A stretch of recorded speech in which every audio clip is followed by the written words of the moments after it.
Every night at exactly 11:47 p.m., Daniel Miller pulled his faded blue Toyota Camry into the far corner of the Walmart parking lot in Dayton, Ohio. He chose the same spot every time, under a broken light pole that flickered like it might give up at any moment. Daniel liked it that way. Broken things felt familiar. He leaned his seat back just enough so his body wouldn't ache too badly by morning. A thin blanket covered his legs, and a rolled-up hoodie served as his pillow. In the glove compartment were his most valuable possessions, a cracked photo of his parents, a worn Bible his mother had given him years ago, and a notebook filled with job applications that never called back.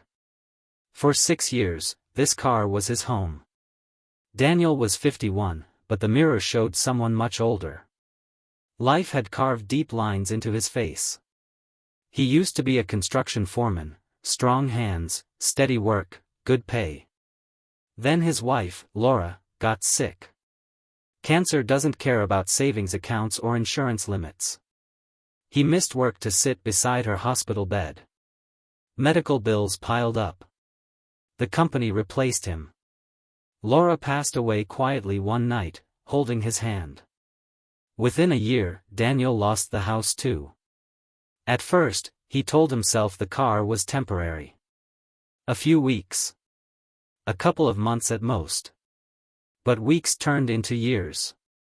During the day, Daniel worked whatever he could find, loading trucks, cleaning warehouses, fixing fences. He showered at a gas station gym he could barely afford. He kept his clothes neat, his beard trimmed, because he still believed appearances mattered. Still, employers saw his age, his exhaustion, and politely told him they'd call back. They never did. The nights were the hardest. Winter in Ohio doesn't forgive. Daniel would sit in his car, breath fogging the windows, whispering prayers he wasn't sure anyone was listening to anymore. He didn't ask for much.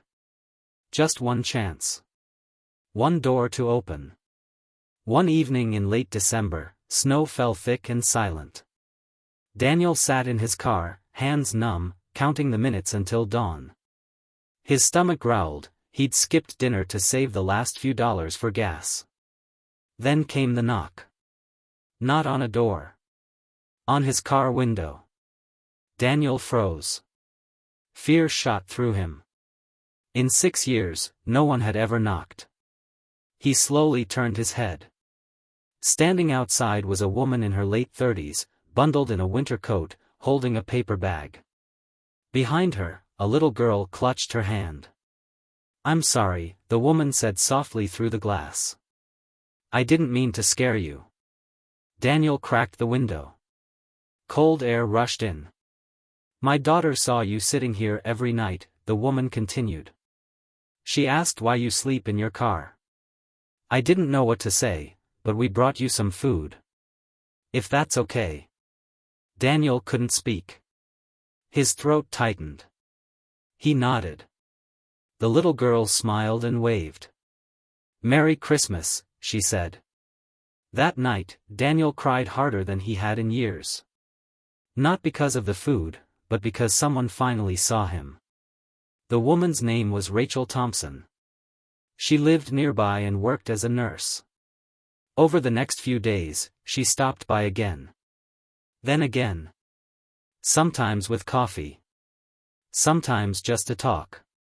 She listened without judgment as Daniel told his story. Rachel didn't make promises. She didn't offer pity. She offered something rarer, respect. One afternoon, she asked him a simple question.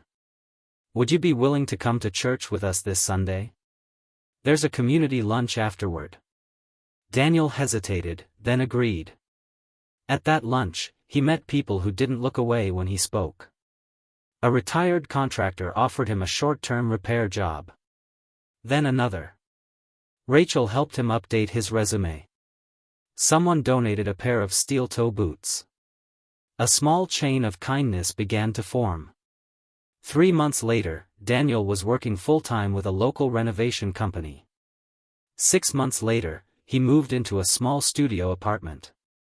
On moving day, he stood in the empty room, keys in his hand, overwhelmed. But he didn't forget. Every winter now, Daniel returns to that same Walmart parking lot, not to sleep, but to help. He brings blankets, food, and hope. He knocks on windows gently, the same way someone once knocked on his. Because sometimes, all it takes to change everything, is one knock. If this story moved you, please like the video and subscribe to the channel.